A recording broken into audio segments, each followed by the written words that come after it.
ating lahat. Kanina po sabi ni Senator Bato, kasama po siya sa mga nagbebenta ng suka. Yung iba naman po siguro ay bumibili ng suka. Alam po ninyo ako, dahil sa hirap yata na dinaanan ko sa aking buhay, nangungutang po ako ng suka.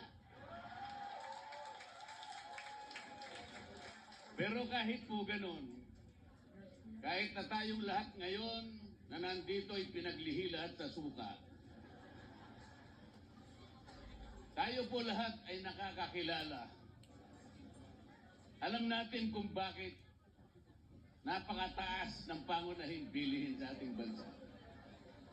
Yung hindi kumakain ng suka, hindi nila alam yun. Alam din natin na lubog na ang ating bansa sa korupsyon.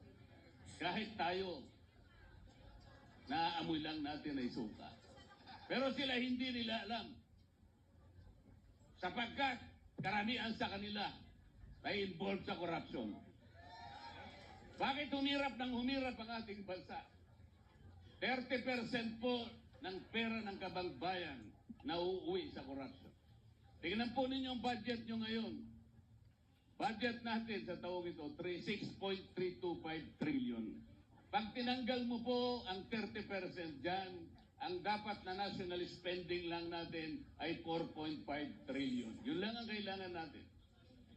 Ano yung kanilang projected revenue? 4.8 trillion pesos. Alisin mo yung 30% na corruption, dapat 5.5 trillion yun. Sa makatwid, ang gross revenue natin, kung wala ang corruption, will be 5.5 trillion. National spending, walang corruption, 4.5 trillion.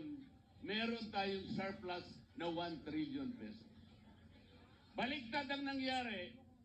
Ngayon po, ang ating deficit, projected deficit, 1.5 trillion pesos.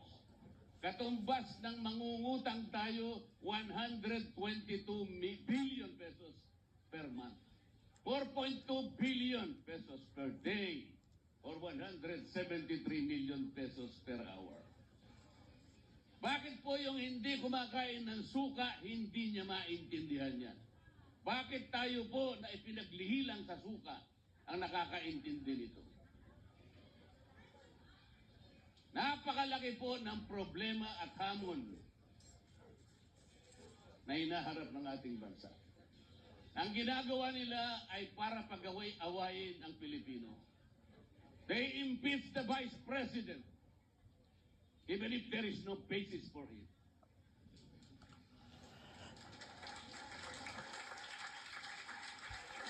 Tama po yung sinabi ng mga kasama ko. Noong pong nasa Cagayan de Oro kami, sinabi ko na, itaga mo ito sa bato, Senador. I-impeach nila ang Vice President. Nangyari na po. So, ang gagawin nila ngayon, even if the impeachment complaint was a handiwork of the 19th Congress, ang gagawin nila pagdating ng 20th Congress, pipilitin nila na doon nila litisin ang ating Vice President. There is a constitutional issue here. Kailangan po ninyo yung abogado na makakarating sa 20th Congress. Kailangan po ninyo yung abogado na lalaban para sa inyo, para sa katuwiran.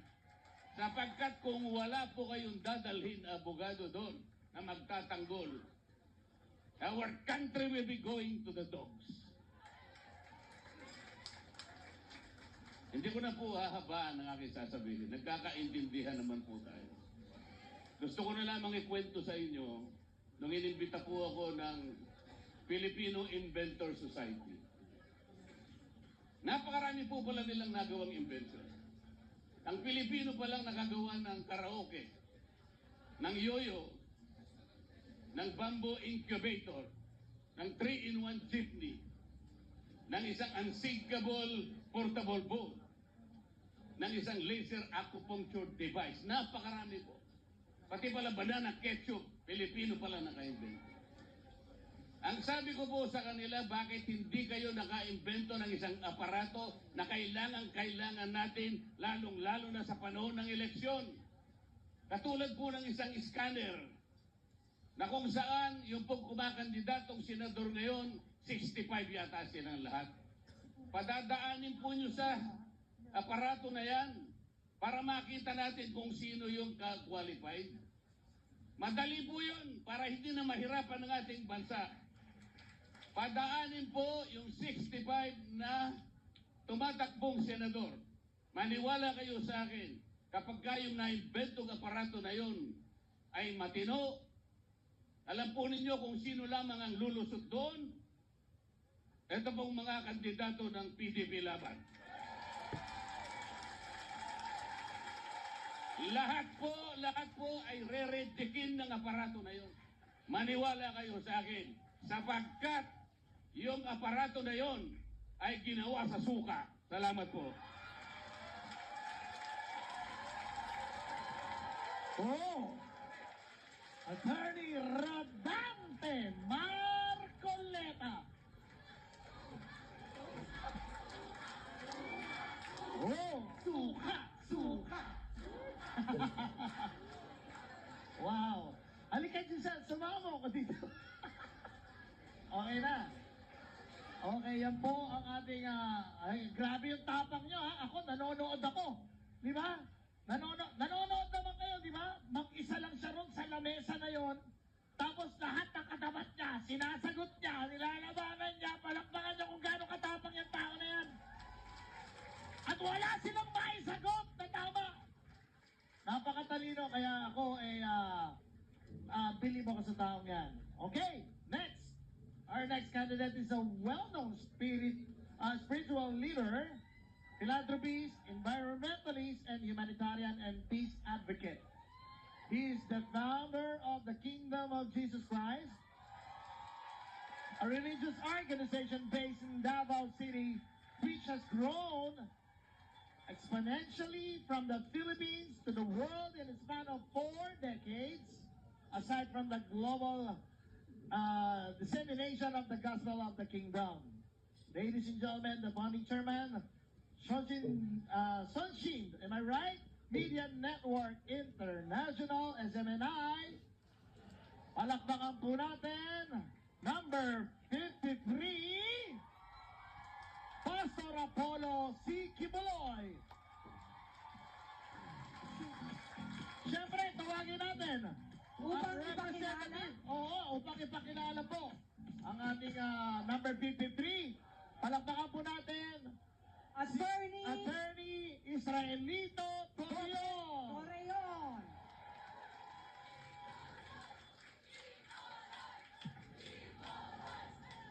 Maayong hapon sa atuang tanan.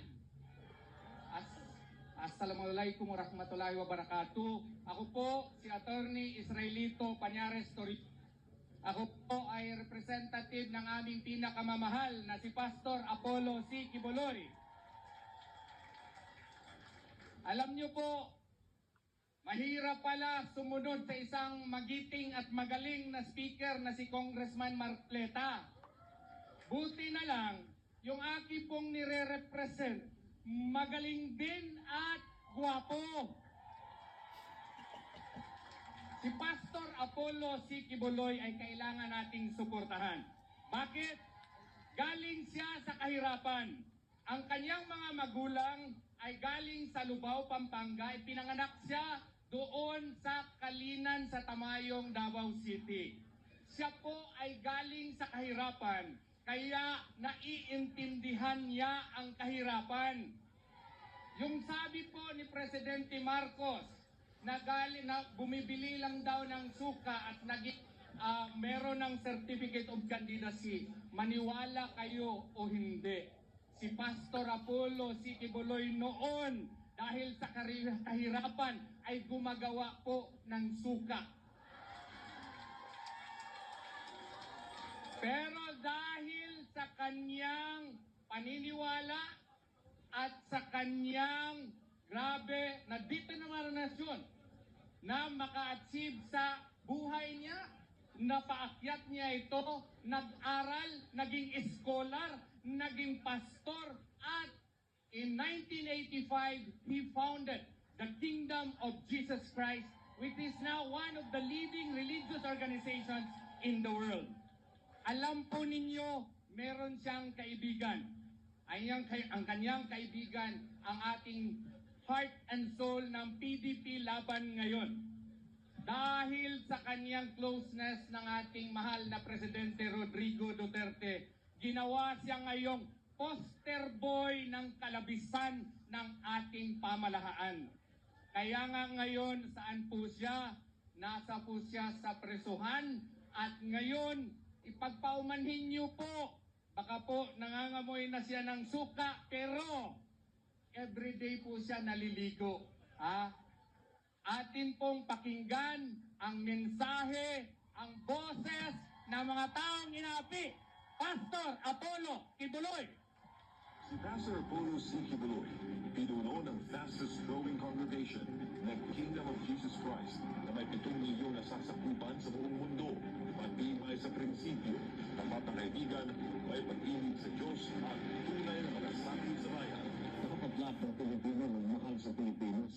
Mula sa isang dukhang pamilya sa Lubao, Pampanga, lumipat sa Davao kung saan siya isinilang noong Abril 25, 1950 sa paanan ng bundok Apo. Lumaki siyang kasama ang iba't ibang tribo sa Tamayong Davao City at nagtapos ng Bible College kung saan siya ay naging handa sa misyong itinagda ng Diyos. Nga nung nagulong ako bata, I saw the poverty when I traveled all over the Philippines. And the brunt is taken in by these children of poverty. Ako, I am one of the victims of poverty. That's why when the Father blessed me in the mission, I said, if He bless me, Father, I will dedicate the bulk of these blessings to the children. September 1, 1985, na itinatag niya ang KOJC na may 15 miyembro.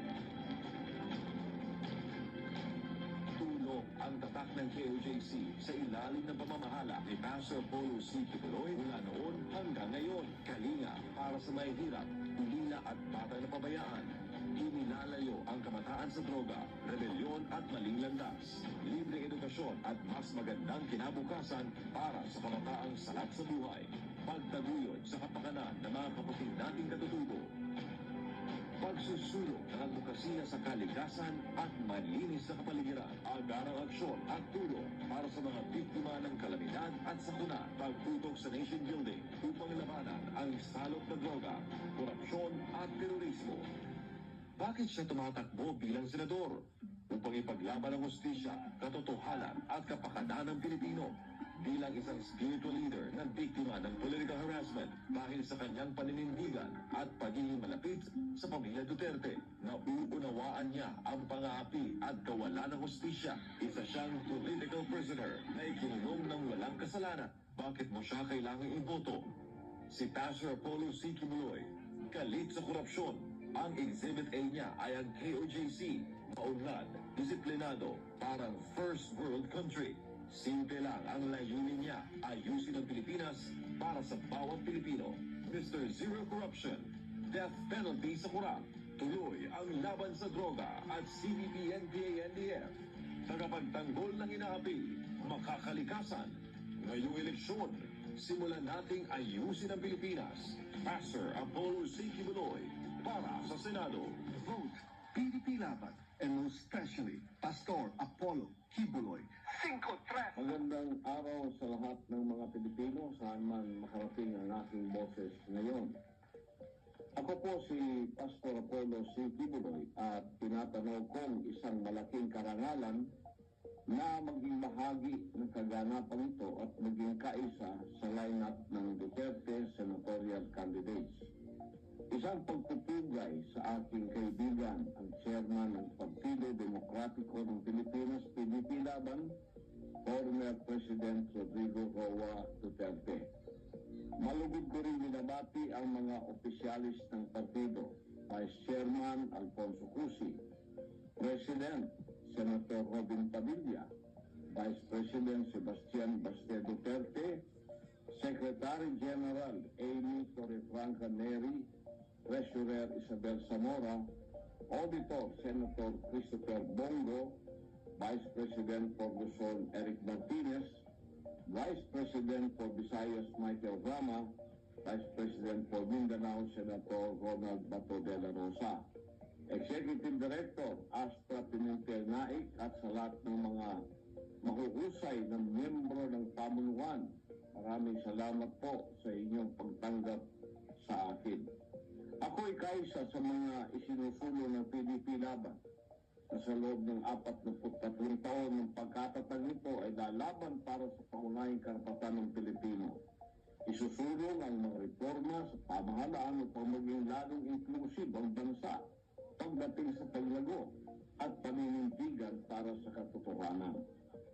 Sa liderato ng ating dating Pangulong Duterte, naranasan ng Pilipinas ang isang golden age o renaissance pagdating sa infrastruktura, ekonomiya, maging sa peace and order.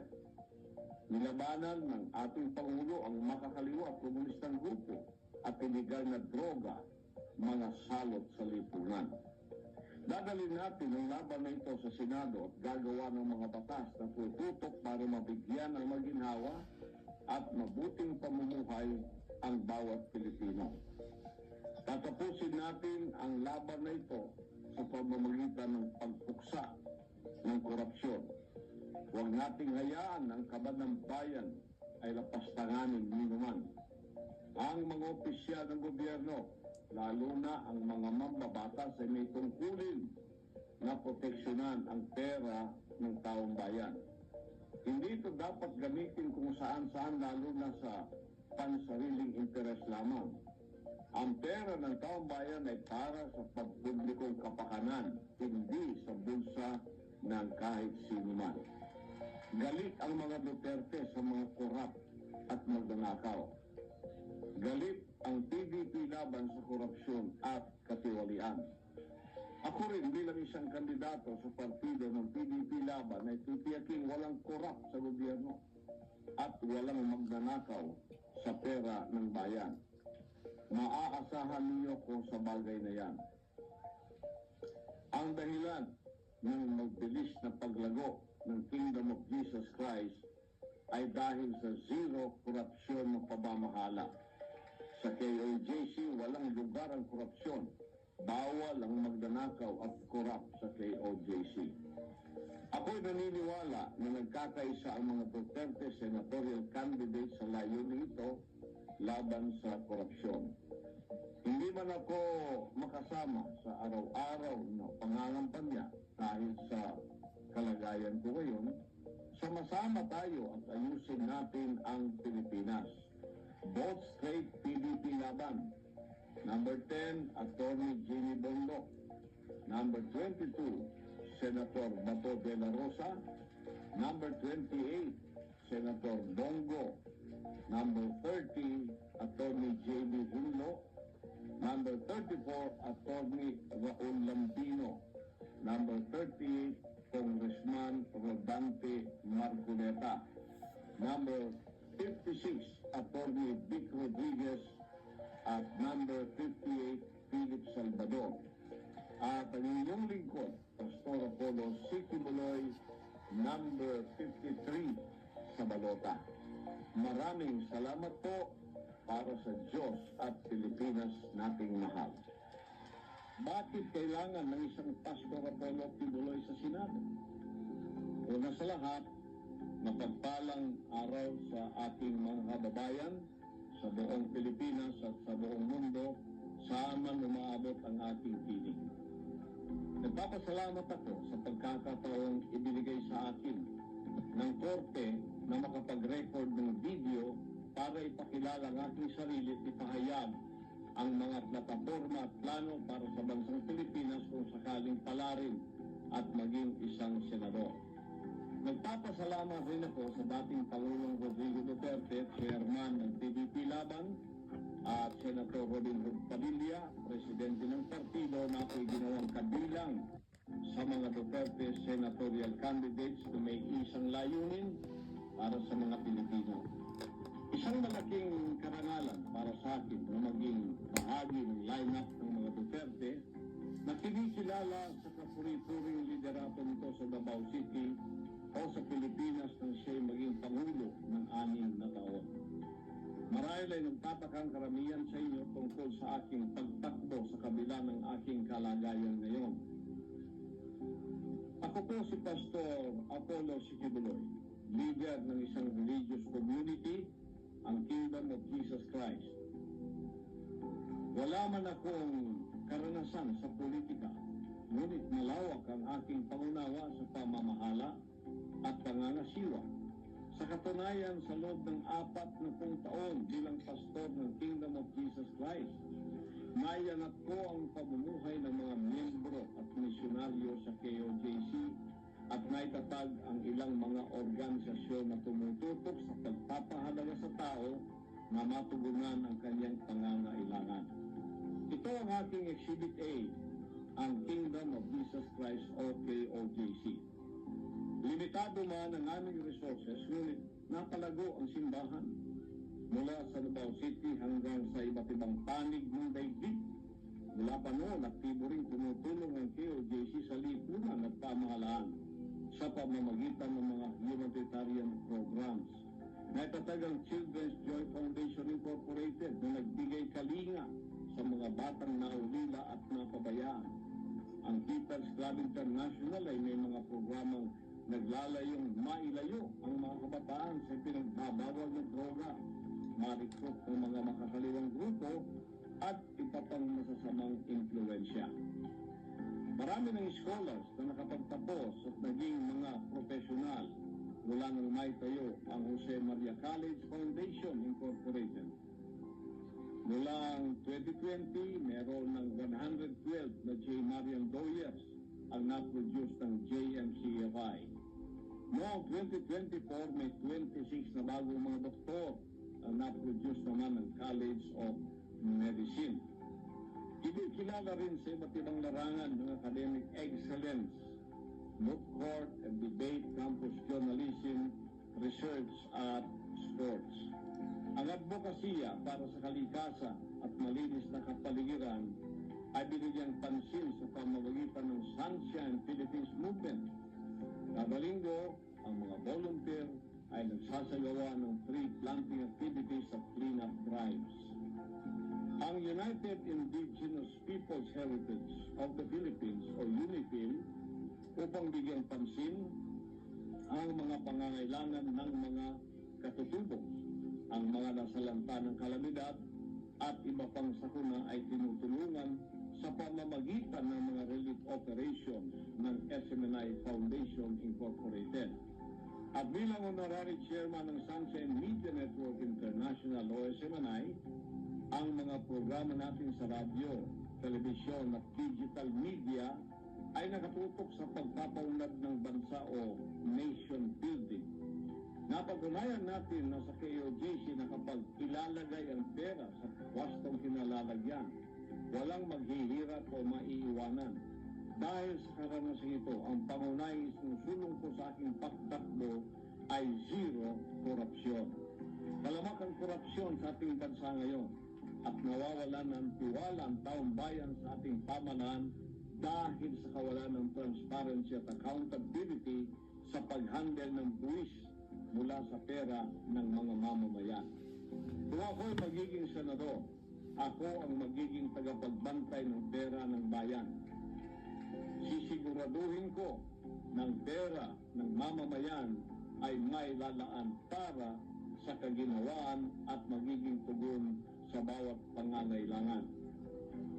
Ako ang magiging pambansang konsensya o national conscience dahil naniniwala ako na walang pahid na korupsyon ang aking pagkatao. Dapat nang wakasan ang sistematikong korupsyon na nagdulot ng kahirapan at kasiraan sa ating bayan. Naniniwala ako na malulutas ang problemang ito kung papapanagutin ng mga opisyal ng pamahalaan na nangangasiwa sa budget, lalo na sa mga kinatawan o representante ng mga distrito at pamayanan. Kailangan merong tapat na pag-uulat ito para maging mulat ang taong bayan kung saan napupunta ang kanilang mga buwis. Kaya nga, isusulong rin natin ang death penalty para sa mga korap na opisyal ng pamahalaan Sa aking panukala, ang bawat kandidato na nais maglingkod sa bayan ay pipirma sa isang covenant with the people at mangangako na hindi galawin ang pera ng taong bayan. Haharap sa isang truth commission kung saan mananagot ang opisyal kung sakaling meron paglabag at nagalaw ang pera mula sa kaban ng bayan.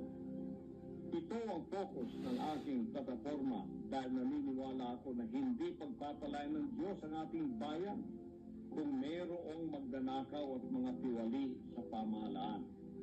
Kalakip nito ay paglalaban ko ang hustisya at katotohanan, kapakanan ng bawat Pilipino.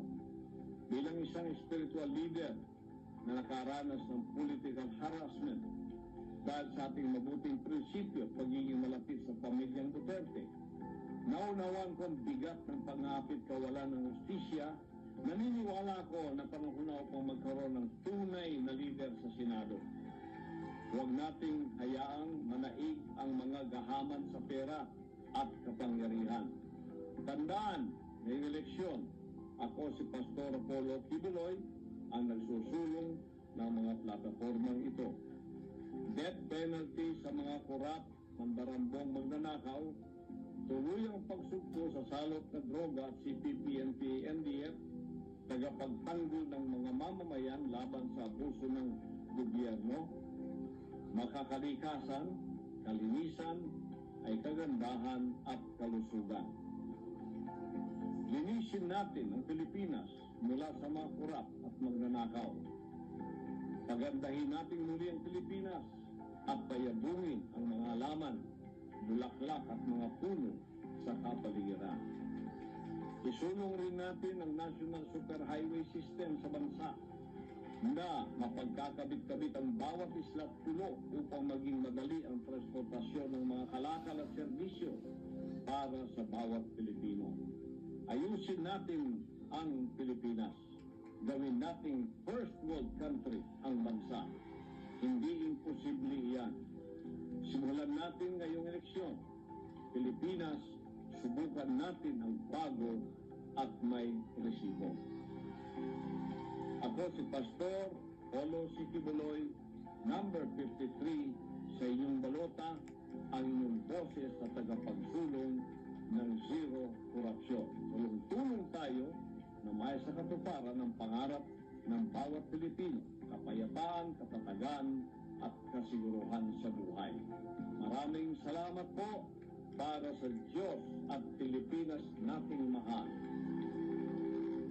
Right. Number 53, Pastor Apollo Kibuloy. We would like to acknowledge The the presence arrival of Mr.